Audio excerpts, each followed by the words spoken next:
चलिए तो बच्चा लोग इलेक्ट्रोमैग्नेटिक इंडक्शन में सबसे पहले आपको ये समझना है, नाम है इंडक्शन, इंड्यूस करना, इलेक्ट्रिसिटी से मैग्नेटिज्म इंड्यूस करना और मैग्नेटिज्म से इलेक्ट्रिसिटी इंड्यूस करना, इसी को बोलते हैं इलेक्ट्रोमैग्नेटिक इंडक्शन। आ गया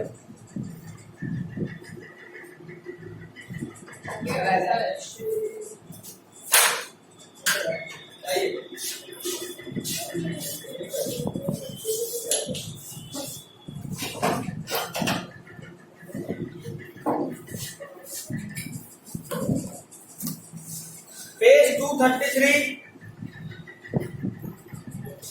फोर्थ लाइन।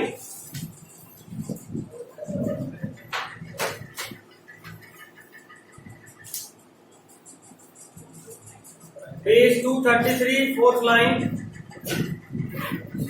इसमें आपको दिखेगा a situation in which a conductor is moving inside a magnetic field और a magnetic field is changing around the fixed conductor. उसके बाद this was first studied by English physicist Michael Faraday and this made an important breakthrough by discovering how a moving magnet can be used to generate electric currents. Michael Faraday, this made, Faraday के बदले this कर दिए, made an important breakthrough by discovering how a magnet can be used to generate electric currents. Sir, page number 233 233।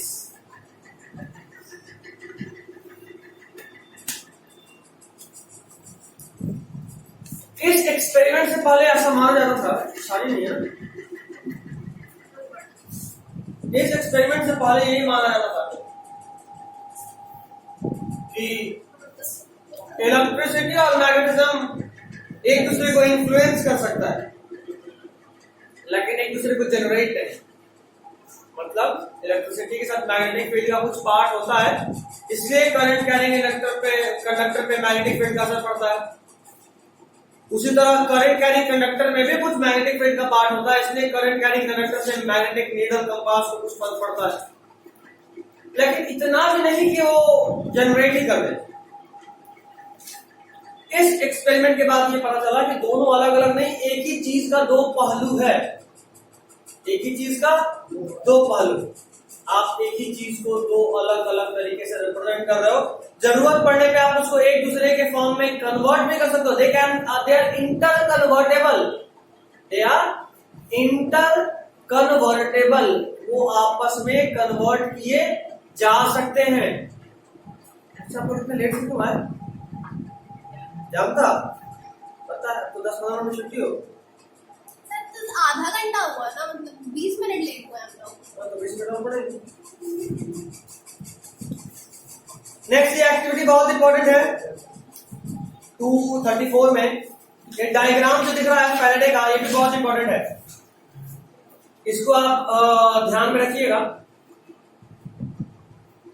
लिखा है moving magnet towards a coil sets up a current in the coil circuit as indicated by the deflection in galvanometer needle. दो नाम हमको मिल रहा है बेटा, एक तो हम जानते हैं एमीटर और दूसरा जानते हैं गैल्वेनोमीटर। दोनों का काम क्या है? क्या? दोनों करंट मेजर करता है।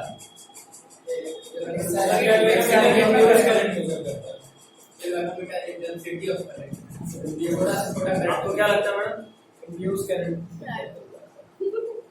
ये अभी तक वक्त में अभी उठिए, लग रहा है कोई घर में ढकेल दिया, बाहर निकली तो अच्छा जल्दी ऐसा वाला मोड में।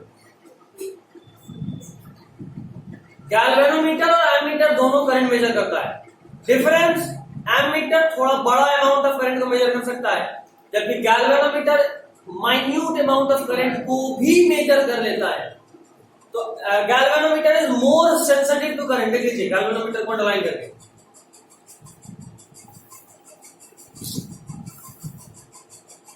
अबे यहाँ लिखा है, लिख वही galvanometer is more sensitive to current.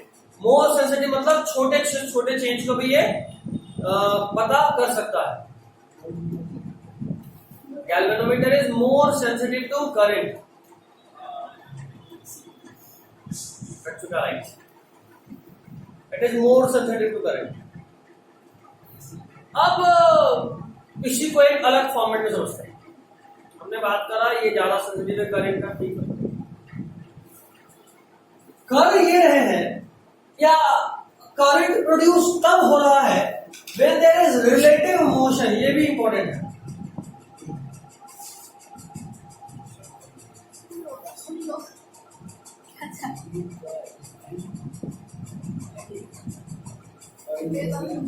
Relative motion between coil and magnet. हम लोग को ऐसा लगता है कि हम जब भी मैग्नेट मूव करेंगे तो कॉइल में करंट आ जाएगा, लेकिन ऐसा नहीं। आपको ये जानना है कि तभी करंट आएगा जब रिलेटिव मोशन होगा, मतलब एक दूसरे के रिस्पेक्ट में मूवमेंट होगा। अभी हम दोनों मोशन में, रेस्ट में मोशन। अच्छा कैसे?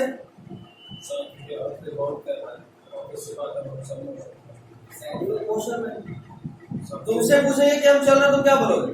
मोशन में गधे हो तुम, चलता हुआ दिख रहा है। अगर आप चल रहे होंगे तब। अभी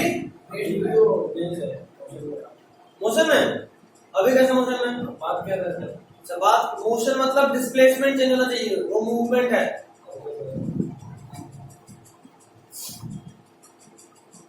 तो हम मोशन में, रेस्ट में सरिला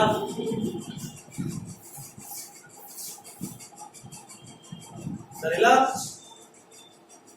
मोशन में नहीं हो, रेस्ट नहीं, क्योंकि रिलेटिव पोजीशन फिक्स है। तुम्हारा भी मोशन लग रहा है, तुमको भी, इसका भी सरिला है। अरे छोटी तो सीखा थोड़ा टाइम से।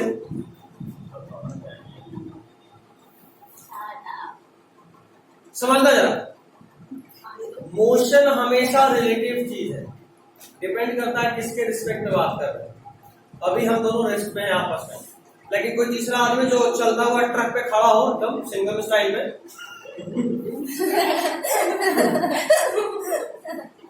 उसके लिए हम लोग मोशन में हैं। क्यों? जबकि वो खुद ही चल रहा है, बोलेगा आप मोशन में का है। सेम वही लॉजिक, ट्रेन में हम लोग बैठे होते, लगता पेड़ पीछे जा रहा है, जबकि जानते कि पेड़ पीछे नहीं जा सकता, हम ही आगे जा रहे हैं, लेकिन लगता है पेड़ पीछे जा रहे हैं क्योंकि वो दिखता है। यही फिजिक्स है, फिजिक्स तो फील होता है। जो सिंगल स्टाइल में चलेगा ना, वो ये दिखेगा कि हम आगे जा रहे हैं, वो बोलेगा आप लोग पीछे जा रहे हैं, घर में सब पीछे कहा जा रहा है। ऐसा तो रिलेटिव मोशन होना चाहिए। मतलब ये, जैसे मान लो पकड़ा पकड़ी खेल रहे हैं, नहीं हम नहीं खेलेंगे, बच्चा में खेलते थे, तुम लोग खेल सकते हो पकड़ा पकड़ी, स्टिल साउंड बोरिंग बट क्या प्ले, तुम लोग खेल सकते। या कई बार जब दिन खराब होता है, शादी विवाह के शुभ अवसर में गए, कोई दीदी का बेटा, कोई चाचू चाचू करते करते मेरे पकड़ा पकड़ी खेलो, नहीं खेलो, रोना चालू कर देता है, यार तब बहुत बुरा फंसा होता है, क्या करें, खेलना पड़ेगा, चलो तू भाग। यही एक्टिंग होता है, लेकिन ये एकदम तुरंत बैठ जाओगे तो फिर होना चालू, थोड़ा एक्टिंग करना पड़ता है। जो अपना पूरा ताकत ला के भाग रहा होता है, आप एकदम स्लो मोशन में दौड़ने का एक्टिंग कर रहे होते हो, इस तरीके से कि आपका स्पीड और उसका स्पीड सेम हो, कभी पकड़ा ही नहीं। 2 मिनट दौड़ने के बाद उस एक्टिंग में बैठ जाते हैं, थका दिया तो पकड़ा ही नहीं, बहुत तेज भागते हो, सामने वाला एकदम खुश। एक बात बता रहा हूं, आप जब एक्टिंग कर रहे थे तो वो भी भाग रहा था, आप भी भाग रहे थे, लेकिन दोनों के बीच का डिस्टेंस फिक्स था, है ना, क्योंकि दोनों सेम स्पीड में भाग रहे थे। तो मोशन तो था, लेकिन रिलेटिव मोशन नहीं था। मोशन था क्योंकि दोनों चल रहे थे, लेकिन रिलेटिव मोशन, तो हम दोनों मोशन में हैं बिल्कुल, लेकिन हम आपस में रिलेटिव मोशन में नहीं, क्योंकि हम दोनों के बीच का डिस्टेंस हमेशा फिक्स है, डिस्टेंस फिक्स है। समझे? इतना बोले का मतलब ये है कि ये देखो,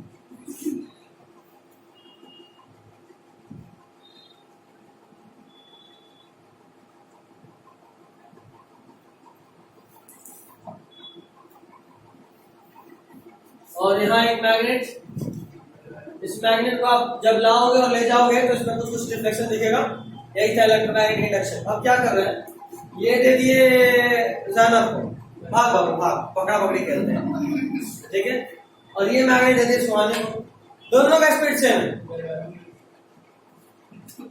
अच्छा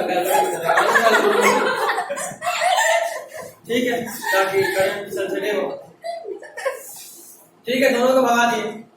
अब ये भाग रही 10 से, सामने वाली भी भाग रही 10 से, दोनों के बीच का स्पीड कांस्टेंट है, भाग दोनों रहे लेकिन यहाँ कोई रिफ्लेक्शन शो नहीं होगा, क्योंकि मोशन तो है लेकिन रिलेटिव मोशन नहीं है, एक दूसरे के रिस्पेक्ट में नजदीक, ठीक है, ध्यान रखना, मोशन नहीं रिलेटिव मोशन होना चाहिए इलेक्ट्रोमैग्नेटिक इंडक्शन होने के लिए। और अच्छे से समझाएं, इलेक्ट्रिक फील्ड लाइन में चेंज होना चाहिए, किसमें, इलेक्ट्रिक फील्ड लाइन। जब आप मैग्नेट को नजदीक लेके आते हो इलेक्ट्रिक फील्ड लाइन बढ़ता है, जब दूर लेके जाते हो इलेक्ट्रिक फील्ड लाइन घटता है, और जब ये होगा तभी यहाँ पे करंट मिलेगा, ठीक है। अच्छा एक और बात, अगर आप इसको कांस्टेंट वेलोसिटी से लेके आओगे तो कुछ नहीं होगा, एक्सेलरेशन होना चाहिए, rate of change, not change, फटाफट फटाफट चेंज होना।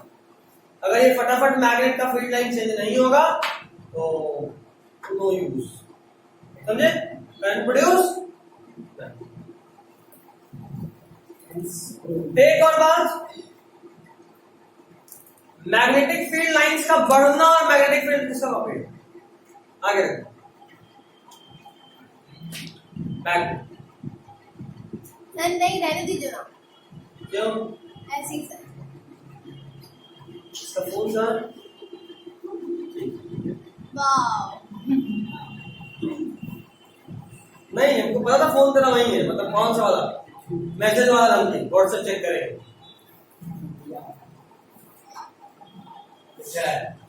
लेकिन सही में ये किसी को धमका दो, आज तेरा व्हाट्सएप मैसेज चेक होगा, देखो अब बंदा कितना शरीफ हो जाता है, साल की चीज छोड़ दो, घर में कोई दिन मम्मी या पापा के हाथ में फोन हो,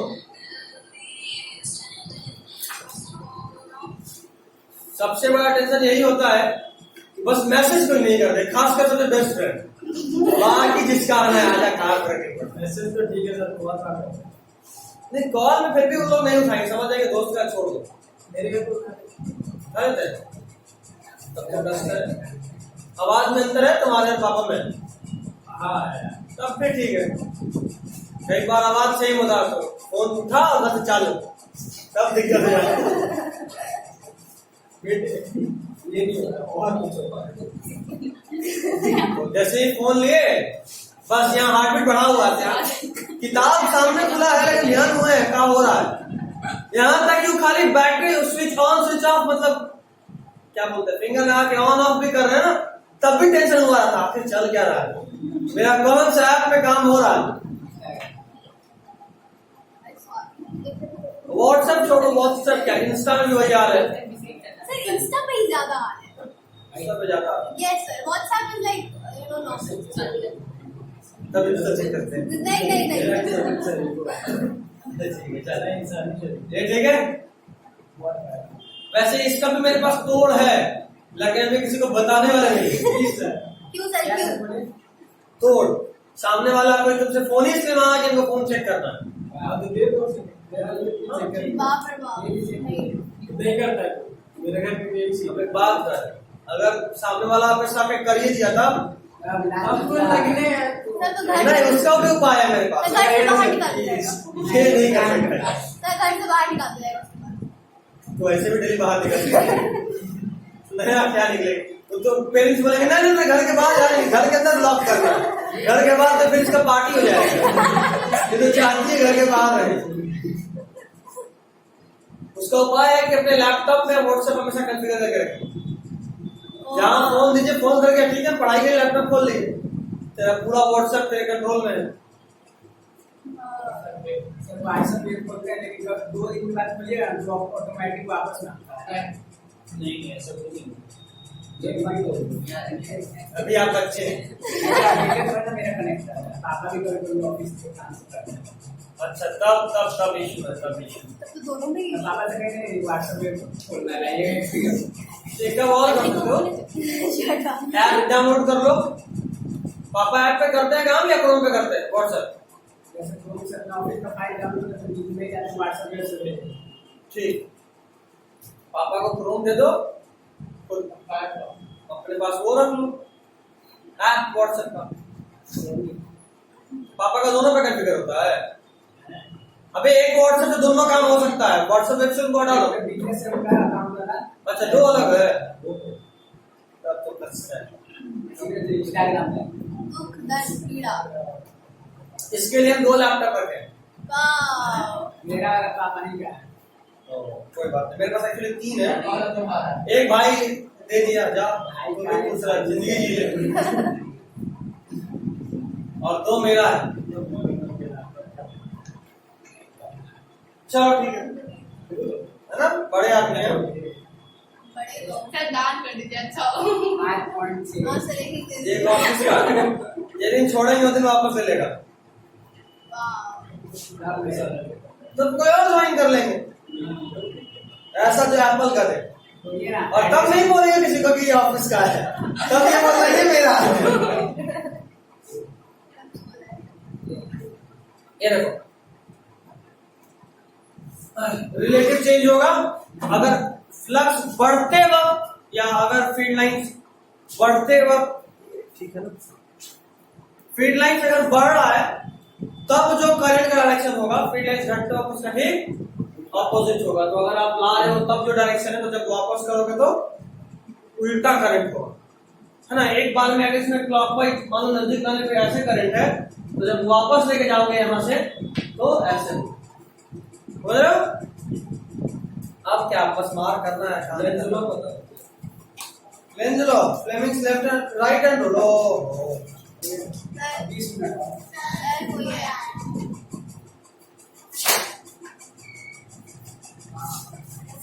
वाह। मेरे को तो कोई फेल कर दे। हटाओ, गर्मी है। ये बगल में भी बैठ सकते हो, एसी इसमें भी है ना। वो अच्छा हम लोग लग रहे हैं। सर लाइट बनाइए ना। लाइट कटा है यहाँ, इंग्लिश चला है क्या? पंखा चलेगा, पंखा चलेगा। सर प्रैक्टिकली यहाँ इंट्रोड्यूस कराएंगे। मैग्नेट भड़का में लेके आओ, जॉब लेते हैं। जब जब उठ रहे थे। मेरा बाइक को अबे यार। तेरी बाइक भी होगा। अच्छा क्या देखो, page 234, second last point, sir 34 activity, second last point. Place the magnet stationary at the point near the coil, keeping the north pole towards the end. We see that galvanometer needle deflected towards right when coil is moved towards the north pole of the magnet. Similarly, the needle moves towards left when the coil is moved away. Got it? ये important बात है, ध्यान रखिएगा। Galvanometer क्या है, आपको दिख रहा होगा उस नीचे वाले बॉक्स में, पूरा रंग लीजिए, ये तो बॉक्स पूरा इंपॉर्टेंट है। वो बॉक्स को ऐसे करो ना, ऐसे, ठीक है। Yes sir. गैल्वेनोमीटर एक इंस्ट्रूमेंट है जो कि बहुत सेंसिटिव होता है, छोटे से छोटे करंट को भी मेजर कर सकता है। तीसरा इंपॉर्टेंट पॉइंट, अगर डायरेक्शन बदलेगा तो डिफ्लेक्शन निडल भी रिवर्स हो जाता है, इससे पता चलता है कि डायरेक्शन बदल रहा है। उसके नीचे का paragraph, second last line, motion of a magnet with respect to coil produced an induced potential difference which sets up the induced electric current in the circuit. मिला पैराग्राफ, दो बॉक्स के बीच का paragraph, second last line, producer से पहले motion of magnet with respect to coil produces an induced potential difference. मिला, रंग लीजिए, सब समझा चुका हूं। नेक्स्ट पेज 235, दो कॉइल है, ये तो और सिंपल है बच्चा लोग, अब समझ गया तो लोग, कुछ नहीं है। ये देख, वापस से दिखाता हूं एक बार। करंट दो तरह का होता है, ये पता है ना? पता नहीं पता? करंट दो तरह का, एक तो बोलते हैं एसी जो नहीं चल रहा। और दूसरे को बोलते हैं DC, AC is alternating current, जिसको फील करने पे डांस करने का मन करता है। डीसी डायरेक्ट करंट, जिसको अगर कभी जीभ में टेस्ट करे तो मजा आया, वैसे मजा नहीं आता। कभी टेस्ट करे बैटरी का पावर चेक करने के लिए? Yes sir. हाँ। यही सब क्या? तो आप कर सकते ये हम फोन पे बैटरी कर नहीं आता। वाह क्या बात।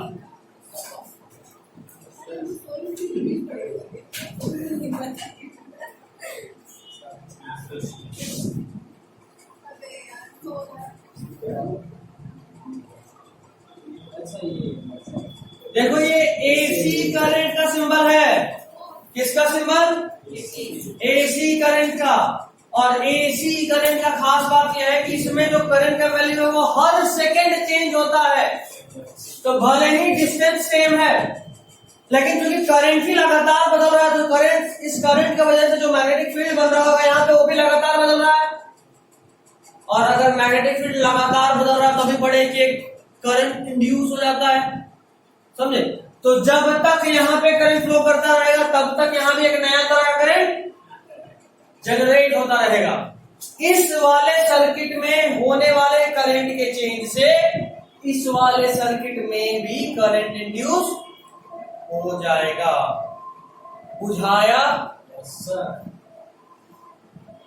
तेरा मुंडी फ्री हो गया है? एक बार घुमा था सब घूम के वापस तार वाला है। बताइए प्लीज। हम बोले इसमें एसी करंट फ्लो करा रहे हैं। एसी करंट एक ऐसा करंट होता है जिसका वैल्यू फिक्स नहीं होता, लगातार हर इंस्टेंट पे चेंज हो रहा होता है, लगातार हर इंस्टेंट। और चूंकि यहाँ करंट लगातार बदल रहा है तो करंट की वजह से जो यहाँ मैग्नेटिक फील्ड बदल रहा था वो था, वो भी बदलेगा।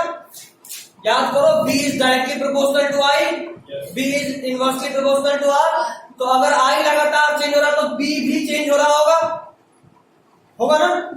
तो इसमें करंट चेंज होने की वजह से लगातार यहाँ B चेंज हो रहा है, और B चेंज होने की वजह से ही तो एक इंड्यूसमेंट हुआ था पिछली बार। मैग्नेट का जो मूव करे तो मैग्नेटिक फील्ड नजदीक लाने में मैग्नेटिक फील्ड बढ़ रहा था, दूर ले जाने में मैग्नेटिक फील्ड घट रहा था, और इसी वजह से तो मैग्नेटिक मतलब EMI इंड्यूस हो रहा था। इलेक्ट्रिक करंट इंड्यूस क्यों हो रहा था? क्योंकि मैग्नेटिक फील्ड में चेंज आ रहा था, नजदीक लाने पे, रिलेटिव मोशन होने पे हो रहा था, है ना? तो यहाँ पे चूंकि करंट ही लगातार बदल रहा है तो इस वजह से इसमें फील्ड भी बदल रहा है, और चूंकि फील्ड बदल रहा है यहाँ पे नया तरह का करंट इंड्यूस होगा। This is electromagnetic induction. Activity 13.9 first point, बीच का ये जो रॉड है ना, ये नॉन कंडक्टिंग होना चाहिए। देखो लिखा हुआ है थर्ड लाइन में, last line, last word, non conducting cylindrical rod. Activity 13.9 first point third line, non conducting cylindrical rod मिला? Important. Second last paragraph, second line, you will observe that the needle of galvanometer instantly jumps to one side and just as quickly returns to zero, indicating the momentary current in coil 2। ठीक है, ठीक है, लगातार बदल रहा है, current का direction भी इसमें बदलता होता है, इसलिए बार बार इधर उधर हो रहा होता है। दो कॉइल है, कॉइल 1 कॉइल 2। कॉइल 1 को बोलते हैं सेकेंडरी कॉइल, जिसमें करंट इंड्यूस करना है, और यहाँ पे उल्टा, यहाँ पे ये है कॉइल 1 और ये है कॉइल 2। कॉइल 1 जिसमें सोर्स दिया हो करंट का, कॉइल 2 जिसमें इंड्यूस कराना है। इस वाले कॉइल में करंट में चेंज होने की वजह से इस वाले कॉइल में इंड्यूस होगा, यही पूरे में लिखा हुआ है। कॉइल 1 को प्राइमरी कॉइल बोलते हैं, क्या बोलते हैं? और कॉइल 2 को सेकेंडरी कॉइल। अब इंड्यूस्ड करंट का क्या डायरेक्शन होगा, उसके लिए फ्लेमिंग्स राइट हैंड रूल। ये थोड़ा सिंपल है, इसमें आप इसी को यूज कीजिएगा। कल वाले में तो ट्रिक बता दिया था, राइट हैंड थंब रूल, इसका Fleming's right hand rule. Actually इसका भी है उसी तरीके से क्रॉस करके निकालने का, लेकिन हम इसमें वो तरीका नहीं बताना चाहते क्योंकि हर चीज बदल जाएगा, दिक्कत है। वैसे फ्लेमिंग्स लेफ्ट हैंड रूल भी आप याद रखिएगा कि तीनों फिंगर क्या क्या बताता है, direction.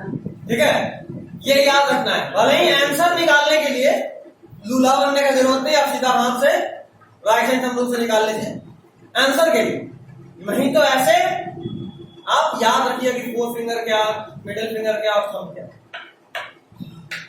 Fleming's right hand rule क्या है, देखो लास्ट पैराग्राफ में फोर्थ लाइन दिया हुआ है, if the four finger indicates the direction of magnetic field, middle finger indicates the induced current and the thumb indicates the movement of conductor. मिला? नीचे से fourth line, if the forefinger indicates the direction of magnetic field and the thumb shows the direction of motion of conductor, then the middle finger will show the direction of induced current. This is called Fleming's right hand rule. मिला? चलिए, this is all for your today's syllabus, I mean today's class as well as today's your whole class lesson. Yeah? मत जाओ, फालतू बैठे tension मत लो, exam के बाद मिलेंगे बता दें। जैसे मूवी देखने के लिए मिलेगा ना उसमें ओके सर। मूवी देखना है कि नहीं, सीरियसली पूछ रहा हूँ, सच में देखना है? यार मूवीज और सीरीज के लिए सबसे ज्यादा एक्साइटेड फैंटास्टिक बीस्ट बोलो। बिलाल नाम निकालो।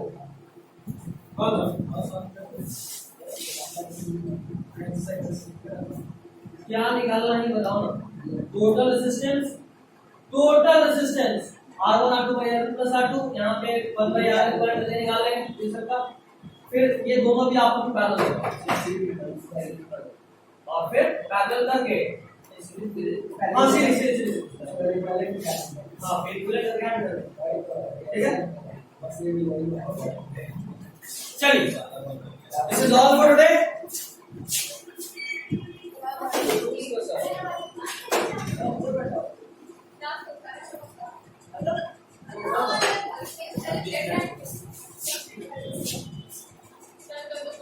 बता दीजिए।